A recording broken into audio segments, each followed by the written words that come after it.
D'ailleurs, c'est intéressant quand on mentionne le tout à l'égout. Je pense qu'on est à peu près de la même génération. Vous l'évoquez dans une conférence, je crois que vous avez connu le tout à la rivière. Et moi, j'ai connu en effet avec une première lieu de vie l'absence de tout à l'égout, quoi. Même le tout à l'égout en région, on va dire, ou dans les petites villes, même les villages, il est arrivé la deuxième moitié du XXe siècle, quoi. Tout à fait. Ah ouais. Ouais. C'est pas si ancien, quoi. Non, non, Même si la question des égouts, j'ai regardé, en fait, elle remonte à bien avant les Romains même. Mais tout ça prend du temps et on verra que vous vous inscrivez dans le temps. Alors, on va parler aussi vous l'avez dit tout à l'heure, les stations qui portaient un nom de ville, finalement, comme elles ne sont pas liées, elles ne traitent pas que l'eau de la ville. C'est dommage de les associer à une ville. C'est pareil, on va parler de la limite de la ville. Et puis aussi, il y a une idée que la ville est dépendante de sa campagne, en tout cas historiquement, même si aujourd'hui c'est beaucoup plus compliqué. Alors, en fait, par définition, les villes sont dépendantes des campagnes, puisque si on fait, on raconte l'histoire de la naissance des villes de façon très très schématique, on peut dire que ce qui a rendu les villes possibles, c'est les excédents agricoles et le fait que des personnes aient pu faire autre chose que produire leur nourriture. Et puis, elles auraient pu faire des milliers de choses, mais certaines d'entre elles se sont regroupées pour favoriser des activités d'échange, la création des marchés, etc., etc. Donc, du coup, à contrario, d'un côté, il faut une productivité agricole et une performance du système, du métabolisme agricole qui permet le dégagement d'excédents. Ces excédents vont être consommés par les urbains qui donc ne produisent pas leur nourriture, d'où cette dépendance presque par définition de la ville. Cette dépendance, elle est aujourd'hui surtout dans des villes comme la ville de Paris qui est très peu productive et qui n'a pas de ressources naturelles ou très peu. Elle est devenue totale, c'est-à-dire que Paris intramuros dépend totalement d'importations, des importations de tout ce dont elle a besoin. Et puis, elle dépend aussi totalement de l'extérieur pour l'exportation de tout ce dont elle n'a plus besoin, puisque les déchets parisiens ne sont pas traités à Paris, qu'il s'agisse des eaux usées, des déchets solides. Alors, les émissions atmosphériques, elles sont émises au-dessus de Paris, mais ensuite, elles dérivent au gré des courants atmosphériques. Et donc, ça signifie que quand on réfléchit en termes de métabolisme, on ne peut pas penser la ville toute seule. On est obligé de s'intéresser à ces flux et à ce qu'on appelle parfois les hinterlands, d'où viennent ces matières. Et donc, au XVIIIe siècle, les distances d'approvisionnement sont relativement limitées, que ce soit pour les aliments comme pour l'énergie. Pour Paris, on est à quelque chose qui est de l'ordre de 200 km. Au XIXe siècle, ces distances d'approvisionnement ont commencé à croître, notamment avec le développement des chemins de fer qui a permis d'aller chercher de la nourriture plus loin, des canaux aussi, bien sûr, avec l'émergence de l'utilisation du charbon qui vient de mines qui sont plus éloignées que le bois du bassin de la Seine. Donc, on arrive à la fin du XIXe siècle à des distances d'approvisionnement qui sont plutôt de l'ordre, en moyenne, de 300 km. Et puis, au XXe siècle, et surtout après la Deuxième Guerre mondiale, tout ça, ça explose. Ce que consomme Paris vient de partout dans le monde. Et les distances d'approvisionnement pour l'énergie, en moyenne, sont de quasiment 4000 km. Et pour la nourriture, si on tient compte du fait que ce qui nourrit les animaux que nous mangeons vient en partie du soja du Brésil, on arrive à des distances moyennes d'approvisionnement de l'ordre de 3000 km. Donc, ça veut dire que ces ramifications urbaines, elles s'étendent un peu partout. Et on peut mettre ça en parallèle avec tous les discours sur la reterritorialisation, la relocalisation. L'écart est immense entre la situation observée et puis ce désir de rapprocher la production, la consommation, mais aussi le traitement des effluents. Alors cette relation de la ville à la campagne m'a fait penser à une grande peinture à Sienne, je crois, où c'est de l'usage du bon gouvernement à la ville comme à la campagne, où il faut veiller un bon gouvernement à ces deux entités essentielles.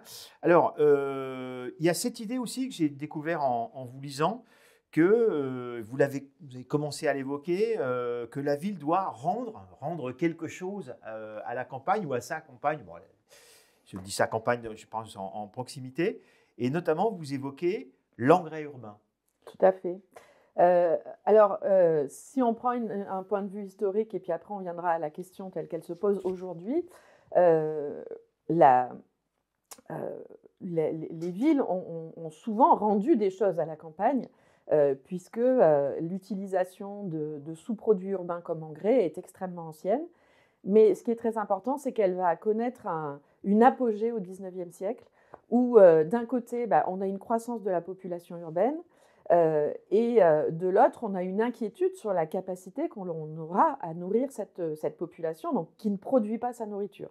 Alors, il y a beaucoup de choses qui sont faites dans le domaine de l'agriculture pour augmenter la production agricole, mais en tout cas, il y a une idée qui domine pour ce qui concerne la ville, qui est que les villes doivent rendre à la campagne ce qu'elles lui ont pris. Les villes prennent de la nourriture à la campagne, elles doivent leur rendre des engrais. Ces engrais, c'est quoi? C'est des urines, des excréments humains et animaux. C'est tous les sous-produits organiques qu'on appellerait aujourd'hui les biodéchets. Et donc, il y a toute une industrie, toute une activité de récupération qui existe et qui va permettre d'abord d'enrichir considérablement les maraîchers périurbains. Mais ces engrais urbains, ils peuvent être exportés sur des longues distances. En particulier, il y en a un, le sulfate d'ammoniac, qu'on fabrique à partir de la distillation des urines, qui est exporté en Angleterre. Donc ça veut dire que les enjeux économiques autour de ces engrais sont très importants. Ce sont les grandes banques qui investissent dans cette activité. Ce n'est pas une activité qu'on pourrait imaginer d'activité très artisanale. C'est des usines. Il y a des usines et il y a des quantités d'argent très importantes qui circulent. Et tout ça, ça va s'effondrer avec ce qu'on pourrait appeler la révolution des engrais. D'une part, dans la deuxième moitié du XIXe siècle, on va découvrir les phosphates fossiles. Et donc, ces phosphates fossiles qu'on trouve d'abord en France, mais aussi qu'on va trouver en Europe centrale, en Amérique du Nord et en Afrique du Nord, ils vont progressivement remplacer les phosphates urbains qui viennent notamment des os des animaux que l'on consomme. Et puis, on va découvrir en Alsace la potasse. Donc, on va ouvrir au tournant du 19e et 20e siècle de grandes mines de potasse. Et enfin, tout début 20e siècle, on va parvenir à ce qu'on appelle la synthèse de l'ammoniac, c'est-à-dire à utiliser directement l'azote de l'air pour fabriquer un azote réactif minéral qui va permettre de fabriquer à la fois des explosifs et des engrais.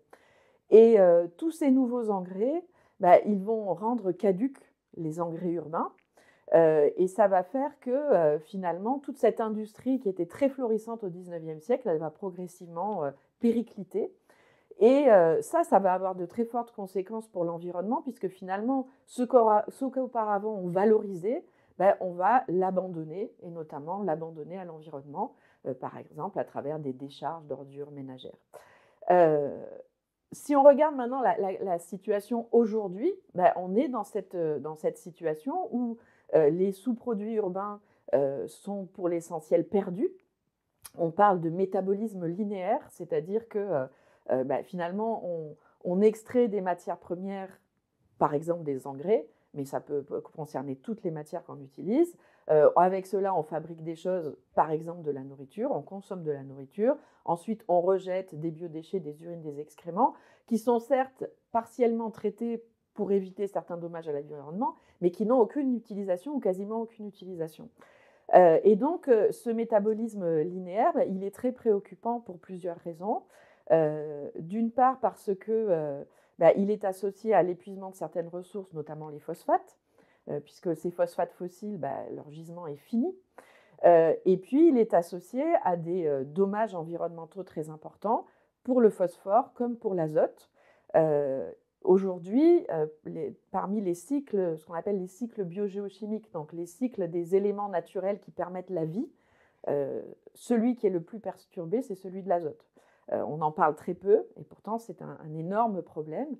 Et donc, si je reviens à ma question urbaine, il y aurait un enjeu très important autour de la récupération de ces matières qui sont des nutriments pour les végétaux, de la même façon que les urines et excréments animaux sont des nutriments pour les végétaux, de façon à contribuer au rebouclage des cycles. Alors bien sûr, ça ne suffit pas. Il faudrait aussi complètement transformer le modèle agricole pour aller dans le sens du bouclage des cycles. Il faudrait aussi modifier notre régime alimentaire, mais tout ça fait système. Et donc, ces rejets urbains, dans ce système, ils pourraient être amenés à jouer un rôle très important. Alors, vous l'avez évoqué, la relation entre le militaire et le civil.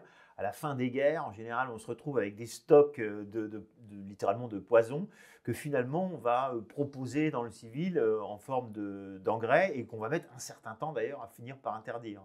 Oui, alors pour ce qui concerne effectivement l'utilisation militaire à la fois de l'azote et du phosphore d'ailleurs, hein, que ce soit pour des explosifs ou des gaz de combat, ce qui s'est passé, c'est que donc, pendant la Première Guerre mondiale, on a commencé ces utilisations-là. Dans l'entre-deux-guerres, les usines qui fabriquaient des explosifs ont été retournées en quelque sorte en usines d'engrais. Pendant la Deuxième Guerre mondiale, elles ont été reconverties en usines d'armement et puis reconverties après la Deuxième Guerre mondiale. Et effectivement, on avait une sorte d'impératif de maintenir un appareil de production civil, les engrais, dans la perspective d'un conflit militaire pour pouvoir fabriquer des armes. Enfin, des armes ou des munitions ou des gaz, etc., etc.